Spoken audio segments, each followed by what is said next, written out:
Hey guys, welcome to Tech Trick Tutorials. So, how do you install CapCut in laptop or PC, particularly the new Windows? So, all you have to do is just go ahead and search it on Google. Okay,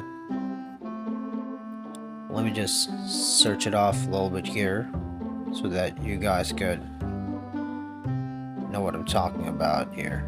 Let's just go ahead and CapCut download. Here it is. All you have to do is let's go ahead and click this. All you have to do is download for free, and then you have it using your email. And once you're done with that, you can basically do editing.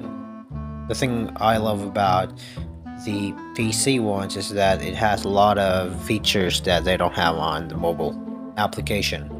So that's it. Thank you so much for watching Tech Trick Tutorials, and you guys have a nice day.